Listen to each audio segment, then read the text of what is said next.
Fade in. Interior, night. A lonesome ghost unapologetically recites words for a metafictional introductory monologue. Zoom out. To reveal the set, a makeshift photo wall and some LED lights fit for, at best, a YouTube video essay. Zoom in. The ghost graciously looks to the camera to introduce his guest for the show. This is Screenwriting in the New Paranormal.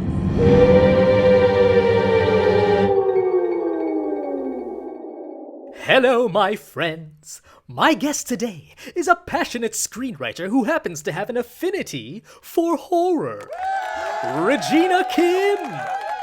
What's so fun about writing horror? Yeah, for me, it's about finding new ways to scare the modern audience, especially today where everybody sort of knows the tropes, right? So it's about like challenging myself to like think of new ways to turn horror tropes on their head or find a unique way into a certain scene or scare. And then also just personally for me, getting to explore these themes or messages that I want to explore in my own writing and sort of what I want to convey to the audience, sort of blending what I grew up with, which is like Western and Asian horror. And that part's really fun about horror. Ah! Why are writers always so cold? Because they are surrounded by drafts! Ah! Tell me about the most successful screenplay you've written. I would say the horror pilot that I wrote about sleep paralysis, Incubus, is sort of the most successful screenplay that I've written so far. This was on the Bloodlist in 2019. And I would call this my most successful one because it's gotten me the most screenwriting jobs I've gotten so far. And so I really do credit it with like launching my professional screenwriting career, that and the Bloodlist, of course, and also just getting to write something so personal about mental health and what it means, I guess, for like a Korean American air traffic controller to start having sleep paralysis episodes and figuring out how to deal with it. Does she go to sort of the Western medicine and therapy and medication side? Does she go to sort of the Korean spiritual metaphysical way of handling sleep paralysis? Now, what is this Bloodlist? It sounds fascinating.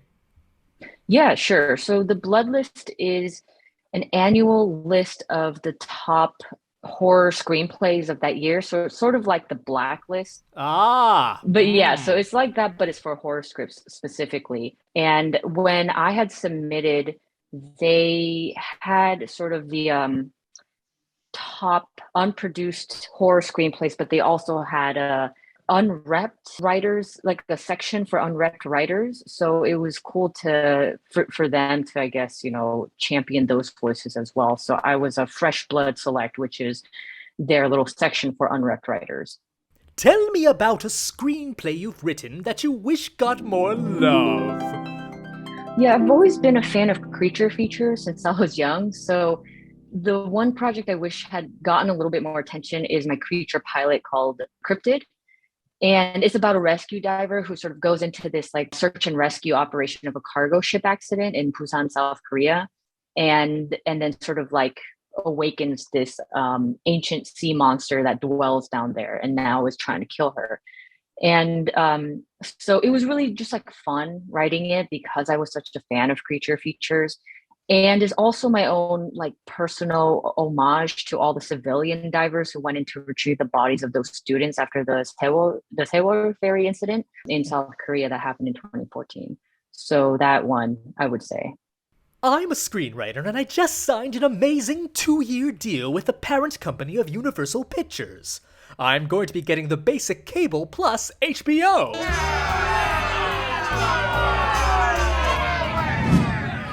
What's your day-to-day routine as a screenwriter? I'm very protective of my writing time. So I treat my daily routine like I would any other job. So I do like to get to my desk at, like no later than 9:30. And then I write till lunchtime, which is around 12 or 1, depending on the day. And then I schedule most of my meetings for the afternoon so that I can sort of protect my morning writing time. And then I like to write again after the world has sort of gone to sleep. So I'll start writing again at, 10 or 11 p.m. Sometimes I'll go till very late, like 1 or 2 in the morning, sometimes 3, 4. I've done that too. But I do like writing when sort of, the world is just quiet. Speaking of quiet, what would happen if you silenced an ant? It'll become mutant. Get it? Mutant? Mute ant?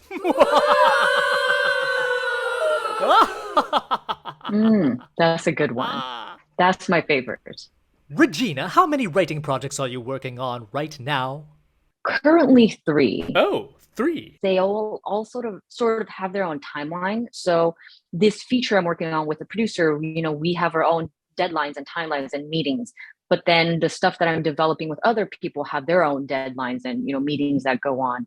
And then the last one I'm sort of working on now, it really depends on the other people too when they can meet. So I feel like a lot of it is also just scheduling stuff and making sure everybody can sort of meet up at the same time.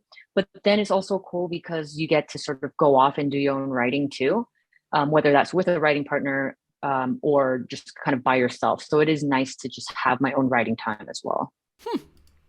Do you ever find yourself needing to change a light bulb? Do you know how many mystery writers it takes to change a light bulb? I do. 2. One to screw it most of the way in, and the other to give it a surprise twist at the end.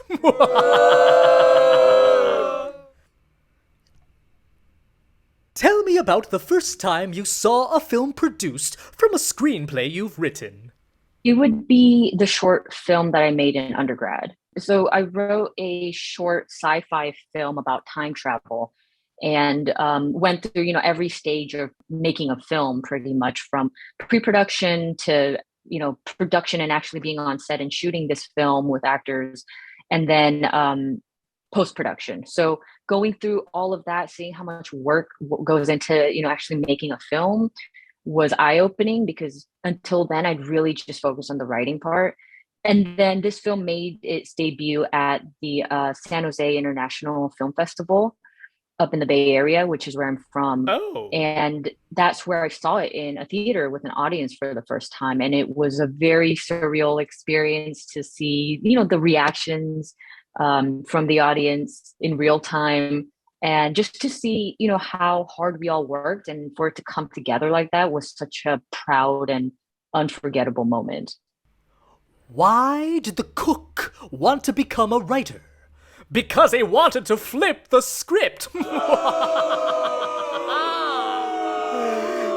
love it, you love it. Now, I recently became aware of a very powerful sub-community of screenwriters on Twitter of all places.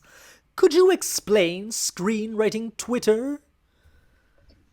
Yeah, this community is like, screenwriters sort of coming together on Twitter to discuss all things screenwriting, anything from the actual writing process to the business of screenwriting and everything in between. And for the most part, I feel like it is a great place for people to sort of find each other and build genuine friendships and find writers groups and ask questions, answer questions. Why don't Twitter users make good soldiers? Because they are quick to retweet.